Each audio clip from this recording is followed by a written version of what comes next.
Assalamualaikum warahmatullahi wabarakatuh. Selamat pagi, salam sejahtera untuk kita semua. Kembali kita bertemu lagi dalam pembelajaran online kita. Pada kesempatan kali ini kita akan mempelajari simbol-simbol yang ada pada komponen sistem kelistrikan bodi atau sistem kelistrikan penerangan. Nah, simbol-simbol ini beberapa umum dipakai pada rangkaian kelistrikan bodi, tetapi tidak semua simbol-simbol ini juga akan digunakan seterusnya pada beberapa pabrikan. Nah, simbol-simbol ini nanti kita gunakan untuk memudahkan kita dalam hal mempelajari wiring dari sistem kelistrikan bodi. Pak Mul harap setelah melihat video ini kalian akan lebih mudah memahami pada saat kalian melakukan perakitan atau menggambar wiring diagram pada sistem kelistrikan bodi, khususnya pada kelistrikan bodi pada mobil Kijang ya. Baik, kita simak penjelasan berikut ini.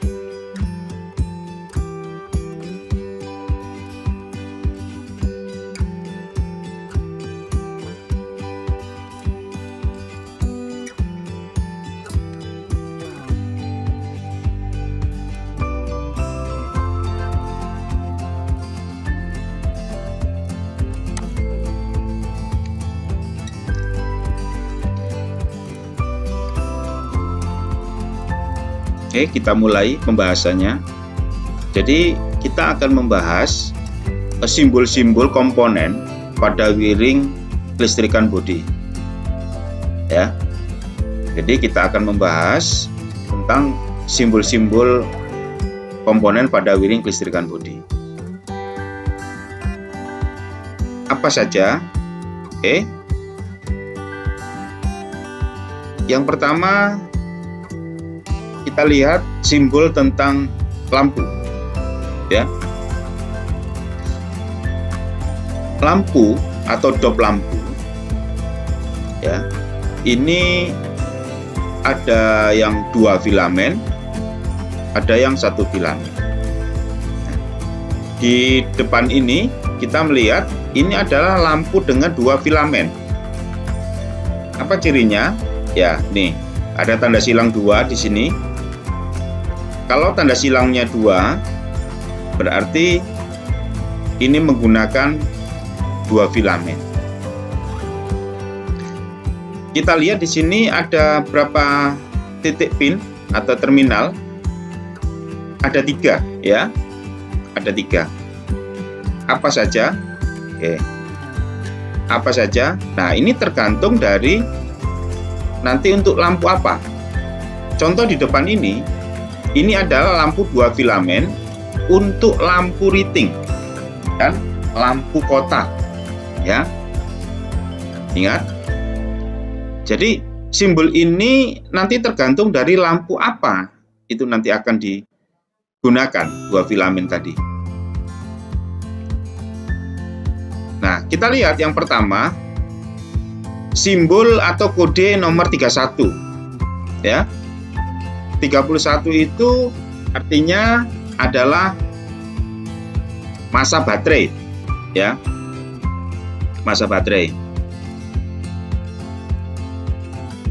Kemudian kita lihat di sini ada kode simbol 58. Kode 58 ini menunjukkan pin out untuk lampu kota ya.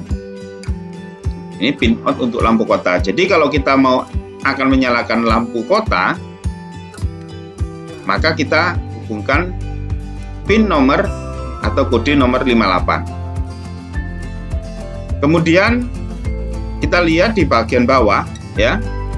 Di bagian bawah ini ada kode huruf L. Kode huruf L ini menunjukkan pin tempat perangkaian untuk lampu tanda belok posisi sebelah left atau kiri. Kalau ini nanti L-nya menjadi R, berarti untuk lampu riting sebelah kanan atau right. Ya, begitu. Coba perhatikan gambarnya. Oke, kita lanjut pada simbol berikutnya.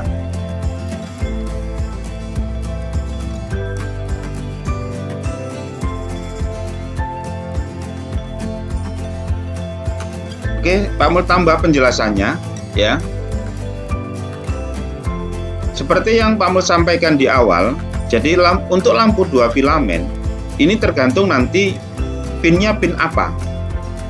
Kalau yang tampak di depan ini adalah pin nomor 58 atau kode 58 dan pin kode nomor L atau huruf L.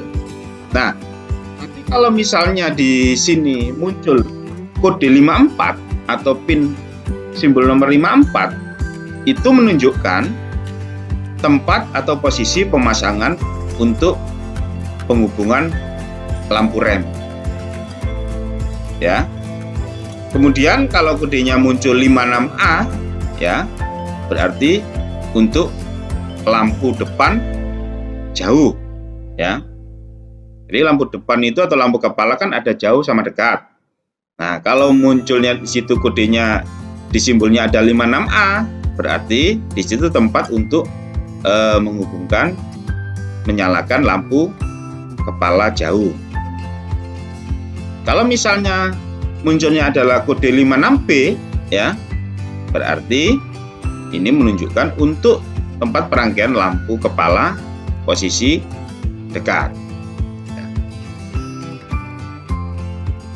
Oke, kita lanjut di simbol berikutnya.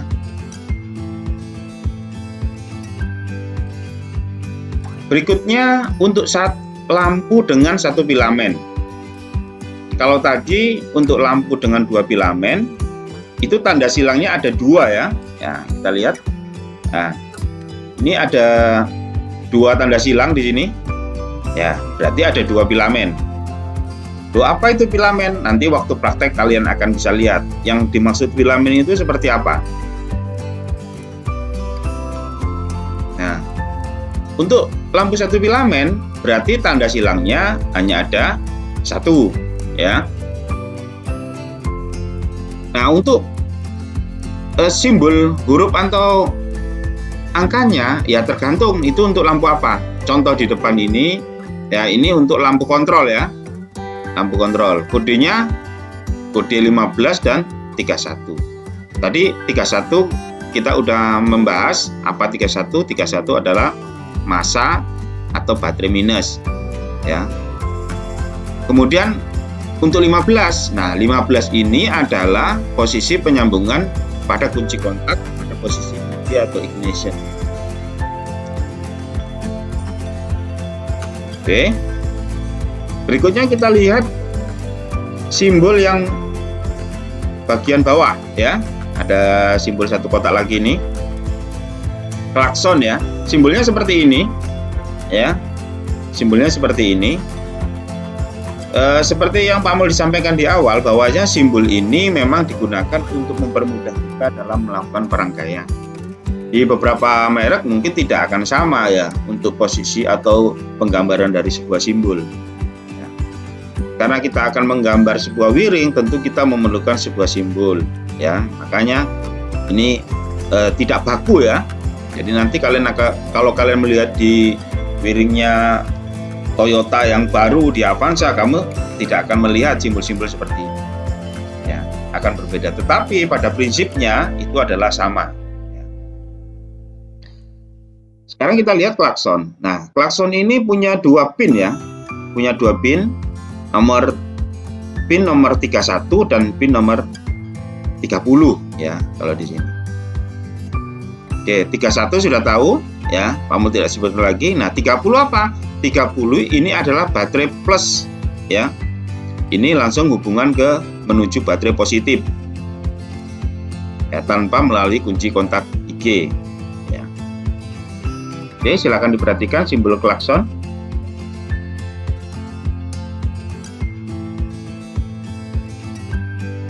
Baik, kita lanjut pada simbol berikutnya. Nah, kalian bisa lihat di sini ada simbol untuk motor DC. Di kendaraan otomotif, motor DC banyak dipakai, ya, karena sumber tegangan kita adalah baterai. Dengan kalian tahu kan, kalau baterai AC itu adalah arus tegangannya adalah DC ya, bukan AC. Makanya motor DC banyak dipakai. Nah, simbolnya seperti apa? Simbolnya seperti ini. Ya, sebuah lingkaran, ada huruf M, kemudian ada garis ya di bawah huruf M. Pak, ada juga simbol yang tidak seperti ini. Ada ya. Ada juga simbolnya ada sedikit berbeda ya. Hanya huruf M saja, itu simbol motor ya secara umum. Ya, tapi kalau simbol motor dengan garis di bawah satu itu artinya motor DC. Kalau hanya lingkaran kemudian ada huruf M itu berarti simbol motor secara umum. Kalau garisnya di bawah ini berbentuk gelombang itu berarti motor AC. Apa saja terminalnya? Hanya ada dua ya di sini tampak karena ini satu kecepatan. Simbolnya adalah untuk motor DC yang di sini adalah 15 dan 31. Nah, penomoran dari ini, dari terminal ini tidak mengikat ya, tergantung motor DC-nya nanti akan dihubungkan kemana atau sebagai motor apa, misalnya motor wiper, motor washer, ya. Jadi nanti simbolnya otomatis atau kodenya di sini akan mengikuti dari motor itu. Nah, nanti pada saat kita mempelajari bagaimana merangkai kelistrikan bodi, nanti akan tampak perbedaannya.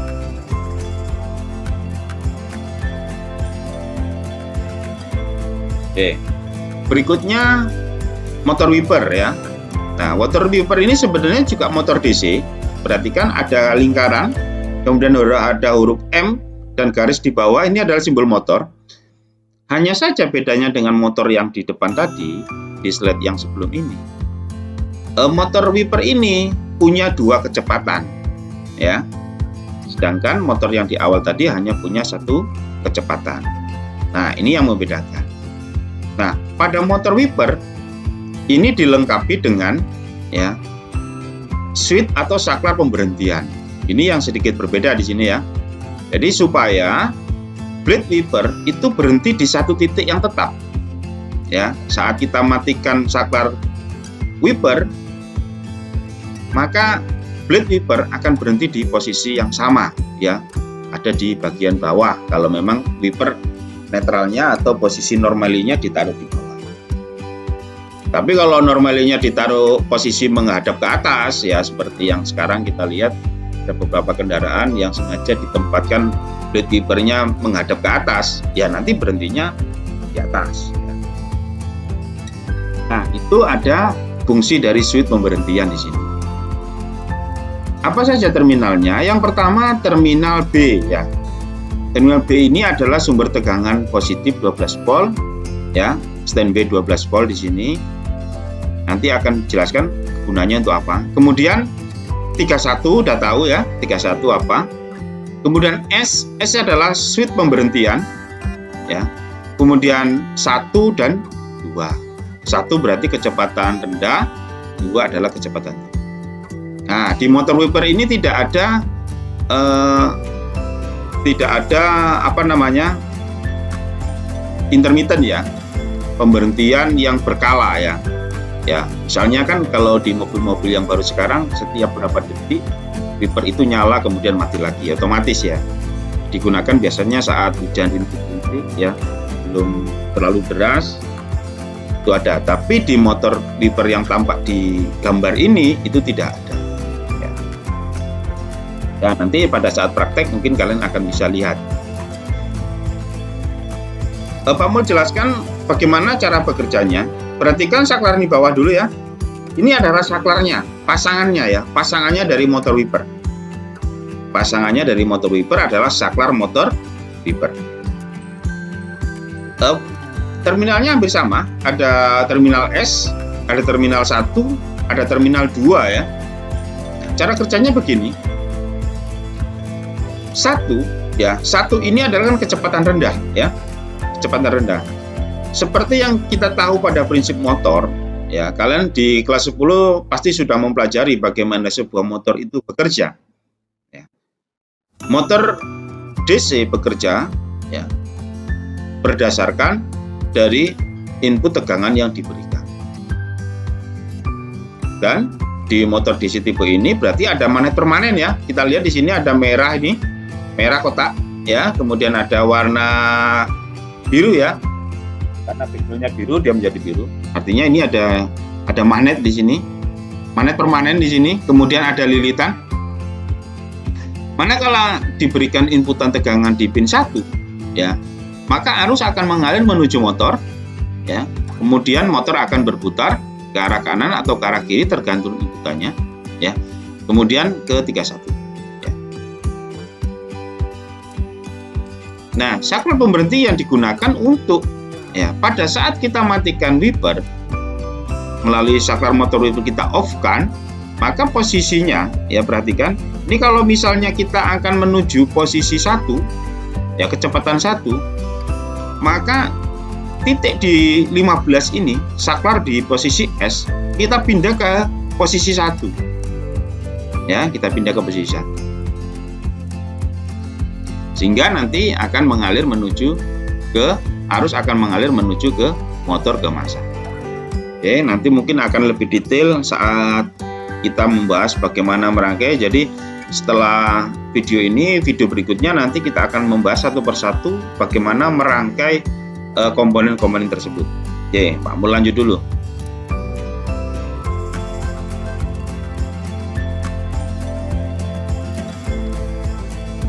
Berikutnya saklar lampu kepala dan kotak ya. Apa sih lampu kepala? Lampu kepala itu ya, lampu kepala itu lampu utama. Letaknya umumnya berada di depan ya. Lampunya paling besar dan nyalanya paling terang biasanya. Ya, letaknya ada di depan. Umumnya ada 2 di posisi dan kiri dan kanan. Ya. Kemudian lampu kota bagaimana? Lampu kota itu adalah lampu yang posisinya juga ada di depan ya. Dan ada di belakang. Nyalanya lebih redup ya, nyalanya lebih redup. Nah, ini saklarnya. Coba perhatikan terminal apa saja yang ada pada saklar lampu kepala dan kotak. Kita lihat di sini ada saklar dengan kode nomor 58 ya, nomor 58 dan 56. Nah, 58 itu adalah ke lampu kotak ya, kemudian 56 adalah lampu ke kepala. Nah, di video yang di durasi yang di awal tadi, kalian bisa melihat ada 56A dan 56B ya. Nah, itu nanti hubungannya ke situ. Oke, bagaimana saklar ini bekerja? Coba kita perhatikan. Ini akan Pak Mul jelaskan. Oke. Kita lihat di sini posisi normalinya. Normali itu berarti posisi saklar tidak diaktifkan. Ya, posisi saklar tidak diaktifkan. Posisinya seperti ini, dia tidak terhubung ke 58, tidak terhubung ke 56. Perhatikan garis ini, ya. Kemudian garis 2 ini, ya. Nah, kemudian perhatikan juga posisi ini, perpindahan tuas. Perhatikan atau perpindahan saklar. 0, garis putus-putus 1, garis putus-putus 2. Artinya gini, garis putus-putus ini. Ini bisa kita tarik ke kanan, ya. Ini kalau gambar ke kanan ya, kalau misalnya di kenyataannya mungkin kita putar ke atas. Kalau kita tarik ke kanan, berarti dia menuju ke posisi 1. Mana posisi 1? Nah, kalau ini kita tarik ke kanan, perhatikan garis ini, maka dia akan menarik terminal ini menuju ke titik ini. Ya, kalau ini kita tarik ke kanan, kamu bayangkan ini juga ketarik ke sini. Nah, begini. Ya, ini juga ketarik kemana? Ini ketarik ke sini, ya, seperti ini.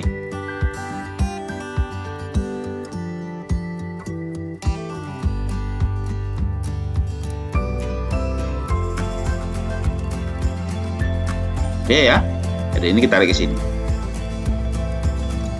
Kalau kita tarik satu kali lagi di sini, ya, kita tarik satu kali lagi di sini.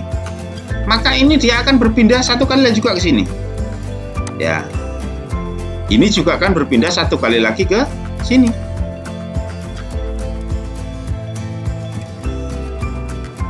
Oke, apa artinya? Ya. Oke, kita ulang coba. Saya bangun habis dulu ini.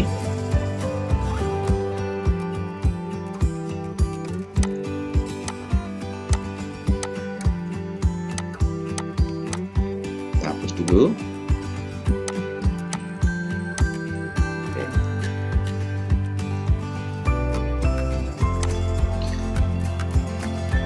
Saat kita akan menyalakan lampu kota, ya. Oh, kita mau nyalakan lampu kota nih, ya.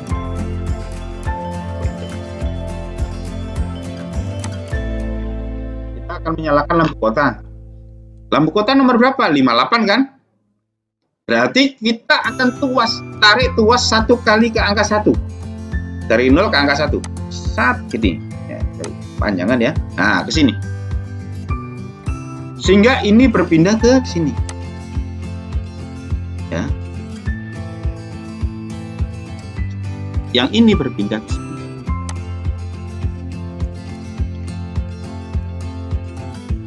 Lampu kota nyala. 56 apa sudah dialiri arus? 56 apakah sudah dialiri arus saat ini? Belum ya. Kenapa? Ini belum terhubung. Masih di posisi sini. Ya. Oke. Kita akan menyalakan lampu kepala. Berarti kita posisikan, tarik satu kali lagi ke angka 2. Dari 1 ke 2. Begini. Berarti ini juga dia akan berpindah ke sini. Ya. Yang tadinya di sini dia akan pindah ke sini. Ya, pindah ya ke sini. Pindah ya ke sini. Nah, pindah ke sini. Sehingga saat ini 58 dialiri arus, ya, ini 56 juga dialiri arus.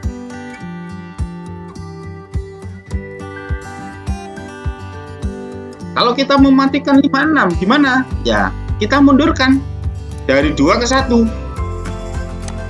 Kita mau matikan 56 nih. Ya, berarti ini kan juga mundur ke sana. Ke angka ke sebelah sini.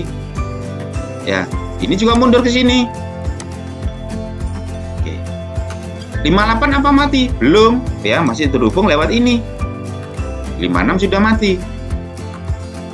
Kita mau matikan 58 atau 56 juga kan udah mati. 58 kita matikan. Ya, kita mundurkan satu kali lagi ke angka 0. Nah, seperti ini.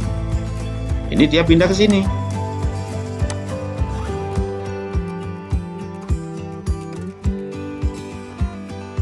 Ya, jadi begitu ya. Jadi 012 ini menunjukkan langkah perpindahan saklar. Kalau digambar ini seakan-akan ditarik ke kanan ya, dan digeser ke kiri. Ya, digeser ke kanan atau digeser ke kiri. Ke kanan kalau dia mau ke 1 berarti ke kanan, 0 ke 1 berarti ke kiri. Kalau di kenyataannya ya di switch lampu kepala ya itu nanti akan diputar ke atas. Ya, diputar searah jarum jam ya. Diputar searah jarum jam atau diputar berlawanan arah jarum jam. Oke. Ya, itu penjelasannya. Baik, sekarang kita lihat yang bagian bawah. Bagian bawah ini adalah saklar lampu kepala dimmer. Ini. Waktu kita nyalakan lampu kota, ya, kita nyalakan lampu kepala dan kota. Maka saat lampu kepala kita nyalakan, posisinya itu biasanya posisi dekat, ya, umumnya dekat. Jadi kalau kita mengendarai mobil atau sepeda motor, lampu yang kita gunakan adalah lampu dekat. Lampu jauh digunakan hanya saat kondisi tertentu. Contoh misalnya, ya, kita ingin pandangan kita lebih jauh, tetapi posisi yang kendaraan di depan itu memang kosong ya. Kalau posisi kendaraan di depan banyak, kita tidak disarankan menggunakan lampu jauh. Karena itu akan menyulitkan pengendara lain, ya, silau ya. Dari jauh itu pengendara lain akan merasa silau. Dan dimmer, ngedim ya, ngeflash ya. Kita misalnya mau memberi tanda kepada pengendara lain di depan kita, "Woi, kita mau minta jalan," misalnya, ya. Kita mau nyalip, ya kita flash, atau kita memberi tanda kita mau lewat lebih dulu, ya. Kita bisa ngedim atau nge-flash atau dimmer lah. Nah, saklarnya itu ini, ya, saklarnya ini. Nah, apa saja kodenya? 56 sama dengan yang atas ya, 56. Kemudian 56B, 56A dan 30.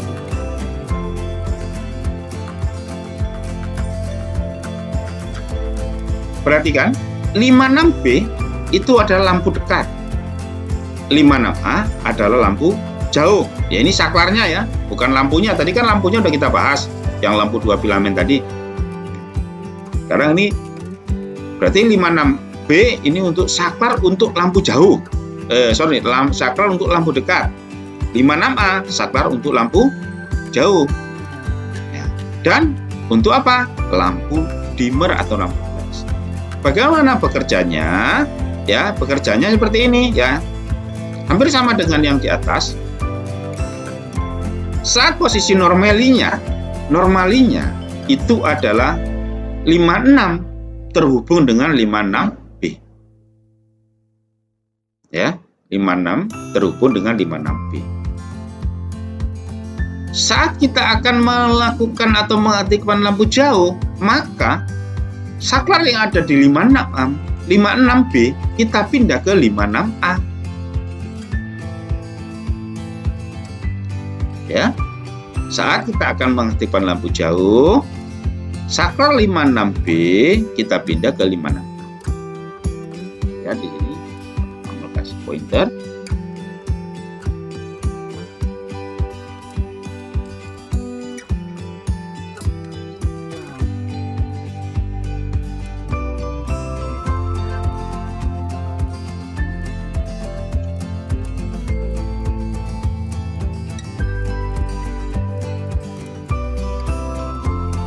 Oke. Jadi saat kita akan mengaktifkan lampu jauh, karena normalnya kan 56 ke 56B, perhatikan ini 56 ke 56B kan normalnya ya. Saat kita mau aktifkan lampu jauh, ya kita tinggal pindahkan aja 56B ke 56A sih. Jadi nanti rangkaiannya seperti ini. Nah, ini untuk lampu jauh. Pak, biasanya kan kita akan bisa ngedim, Pak ya? Bisa. Caranya gimana kalau ngedim? Caranya kita pindahkan saklar dim ya, ini switch dim ini ke 56A. Nah, ke sini. Ini kalau mau ngedim tuh ke sini. Ya, ini ikut pindah. Ya, ini ikut pindah. Ini kita tarik ke kiri. Ya, kita tarik ke kiri ke sana. Dia akan pindah ke sini. 30 ke 56A ya, memberikan tegangan ke lampunya bisa nge-flash atau dim.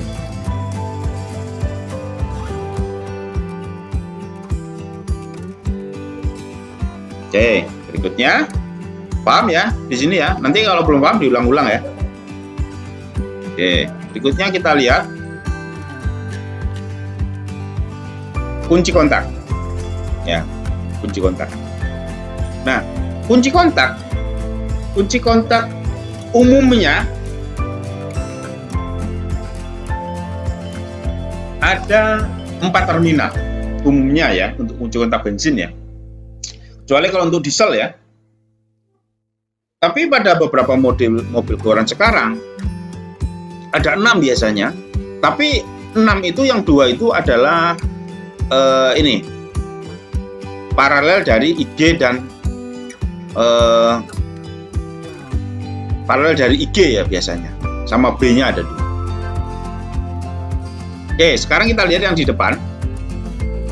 Kita nyalakan pointernya dulu.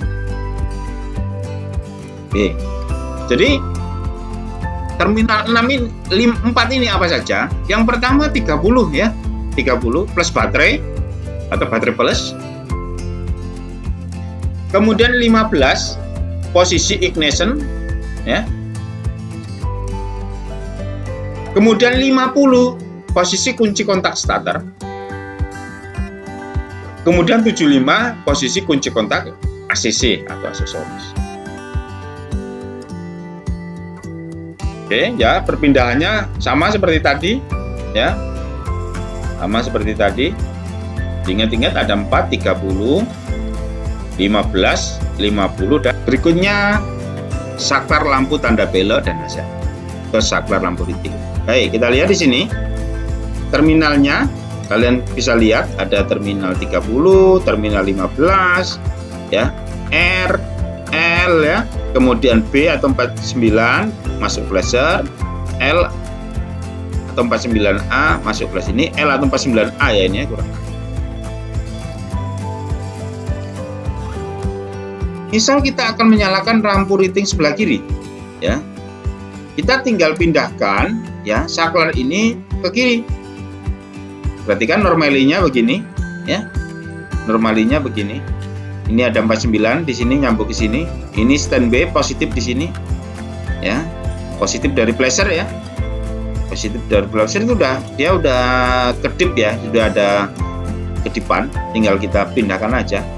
Nyalakan lampu mana. Oke, kita lihat di sini. Ya. Kalau kita ingin rating kiri, ya kita tinggal inputkan di sini.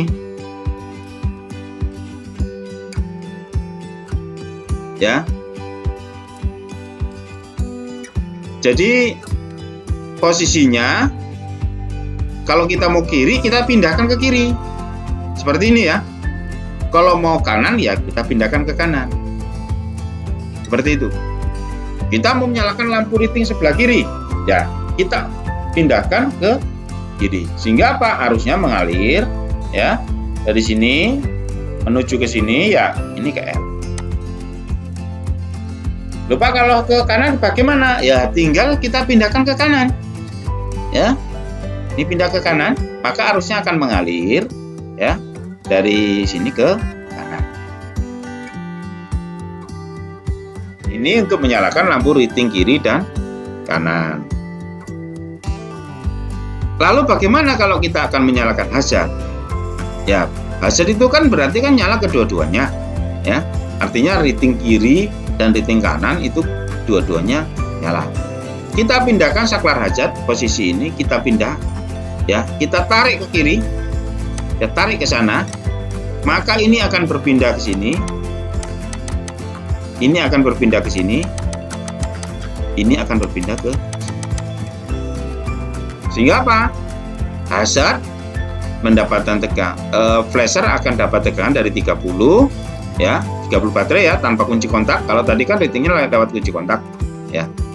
Ini menuju ke B flasher dan 49A dia akan menghubung ke L dan R secara bersama-sama. Oke, coba diperhatikan kembali.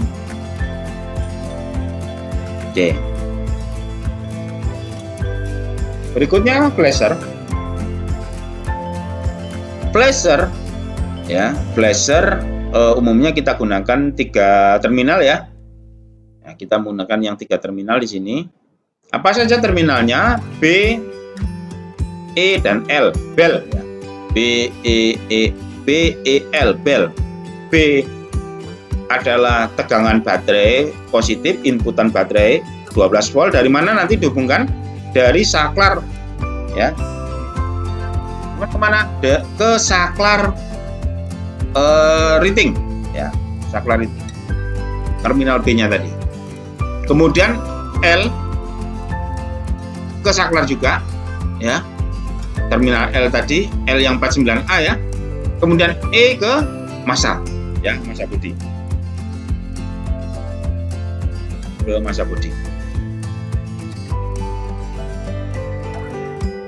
Oke, seperti itu. Nah, flasher ini gunanya apa? Untuk mengedipkan ya, membuat kedipan. Jadi kenapa riting itu bisa berkedip, mati nyala ya, karena dia dilewatkan sebuah listrik. Berikutnya relay. Relay ini mempunyai fungsi sebagai saklar ya, sebagai saklar, sebenarnya saklar ya, cuman dikendalikan oleh tegangan. Lupa kenapa kok saklar kok dikendalikan oleh saklar ya. Jadi relay ini ya dikendalikan oleh switch ya. Tetapi dia berfungsi juga sebagai switch, sebagai saklar. Kenapa seperti itu? Nah, pada beban-beban tinggi ya, pada beban-beban tinggi, arus yang masuk atau arus yang dibutuhkan, contoh misalnya lampu kepala ya. Lampu kepala itu arusnya tinggi, kenapa bisa dia bisa mempunyai watt sampai 100 watt ya. Itu kalau posisi penyaluran arus semuanya langsung dilewatkan melewati saklar switch kombinasi. Nah, switch kombinasinya itu yang akan dapat mengalami kerusakan. Kenapa? Arus besar, tetapi daya kemampuan dari si switch itu kecil. Nah, untuk itu maka dilewatkan sebuah relay. Nah, dengan melalui sebuah relay, maka arus yang masuk atau arus yang bisa mengalir ke lampu kepala itu menjadi bisa lebih banyak. Kenapa? Di relay ini terminalnya dia lebih besar ya, kemampuannya untuk menerima beban arus, menerima arus atau mengalirkan arus itu lebih banyak. Oleh karena itu perlu dipasangkan sebuah relay. Di samping itu juga relay juga biasanya berfungsi sebagai pengendali ya, berfungsi sebagai pengendali juga, pengendali secara elektronik. Ya, nanti akan kita bahas. Nah, kita lihat di sini terminal ada berapa. Ini yang tampak di depan adalah relay dengan 4 terminal ya, dengan posisi normalinya open, normally open. Ya. Ada 4 terminal, 85, 86, 30, 87. Normalinya open. Open apa? Buka. Kamu lihat 30 dan 87-nya ini buka, open berarti. Kalau normally close gimana? Normally close berarti 30 dan 87 nyambung. Ya, 30 87-nya nyambung. Kalau normally close ya. Ini adalah normally open. Apa saja terminalnya? 4 tadi. Yang pertama 30 sama berarti positif. Kemudian 87 adalah keluar relay atau ke beban. Ya, ini ke beban, 87 ke beban atau load. Kemudian 86 ya, masuk relay. Ini berarti positif pengendali ya. Ini pengendali ya dari saklar ya, nanti dari saklar, umumnya dari saklar yang positif.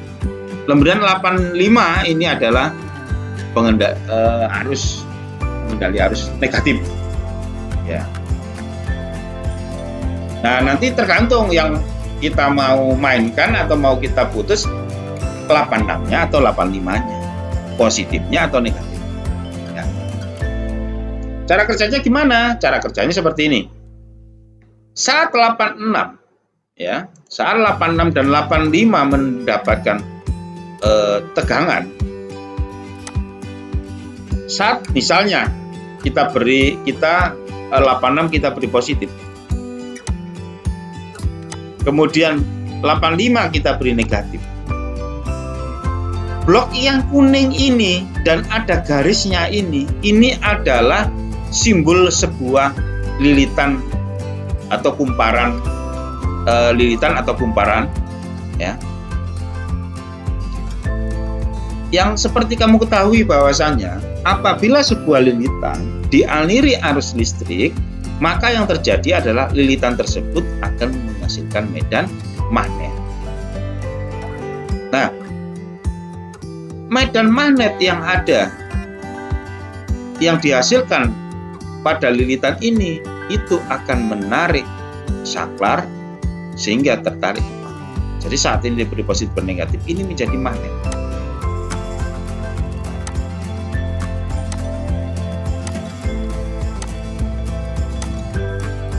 Jadi magnet. Akibatnya apa? Akibatnya ini ada gaya tarik ke bawah. Seperti kamu tahu kan, kalau besi ditarik magnet gimana? Ketarik kan ya? Nah, ini kan besi. Nah, ketarik ke bawah seperti ini. Sehingga apa? Ini sehingga 30 dan 87. Jadi prinsipnya adalah memberikan tekanan pada lilitan sehingga lilitan menghasilkan magnet. Kemudian saklar 30-87 tertarik ke bawah sehingga 30 dan 87 ini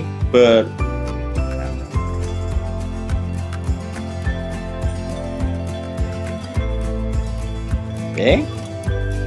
Berikutnya kita lihat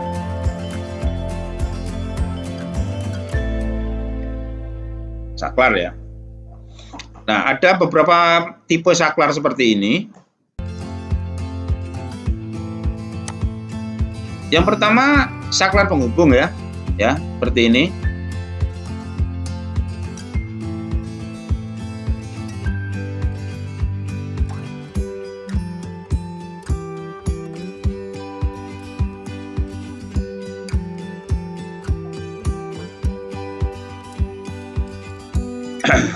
Ya. Saklar penghubung tipe seperti ini biasanya saklarnya toggle ya, on off ya, saklar on off. Nih, untuk simbolnya, nah ini menyesuaikan ya, tergantung kita mau nanti arahkan. Kemudian yang bawah adalah saklar penghubung tombol ya. Berarti kalau tombol itu kita tekan, kemudian kita lepas, tombolnya off lagi. Seperti ini. Kemudian yang bawah ini adalah simbol sikring. Simbol sikring mungkin berbeda-beda. Yang kita lihat adalah seperti ini, kotak ya, ada garis lurus.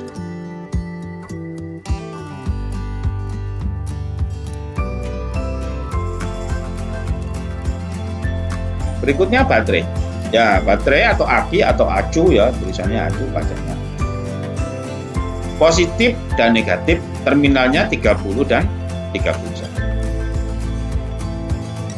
Kemudian voltmeter, simbolnya seperti ini, ada lingkaran, tengahnya ada huruf B. Kemudian ampermeter, lingkaran, tengahnya ada huruf A. Ampermeter ya, ini keliru nulis ampermeter. Oke, demikian simbol-simbol untuk kita gunakan saat kita merangkai listrik pada sistem kelistrikan bodi. Ya, nanti pada sesi berikutnya kita akan membahas bagaimana cara menggunakan simbol-simbol ini dalam sebuah rangkaian. Tugasmu adalah silakan kalian gambar simbol-simbol yang Pak Mul jelaskan tadi dari awal sampai akhir dan berikan penjelasannya. Kemudian difoto dan lalu dimasukkan ke dalam e-learning kita. Pak Mul ulangi tugasnya. Tugasnya adalah menggambar ulang simbol yang ada pada video ini ya, dalam sebuah buku. Jangan di kertas lembaran ya, dalam sebuah buku, supaya kalian punya catatan. Kemudian fotokan ya, lalu kirimkan dalam e-learning kita. Ingat, kalau ada gambar yang sama, Pak Mul lihat ada beberapa anak gambar yang sama, berarti semua anak tidak dapat nilai. Silakan kalian gambar sendiri-sendiri ya, baik jelek itu karya sendiri ya. Jangan mengambil gambar temanmu, kemudian kamu beri nama, kamu modifikasi. Gambar sendiri-sendiri. Kalau ada gambar yang sama beberapa bagian saja, ya, setiap orang pasti gambarnya kan nggak mungkin sama, ya. Posisi panjang garis, posisi ini pasti nggak sama. Makanya kalau ada gambar yang sama di beberapa anak saat Pak Mul koreksi nanti, berarti semuanya tidak dapat nilai. Pak Mul anggap kalian sudah bekerja sama untuk ujian. Tujuannya apa tugas ini? Tujuannya adalah untuk kalian supaya bisa lebih mudah memahami saat kalian melakukan perakitan.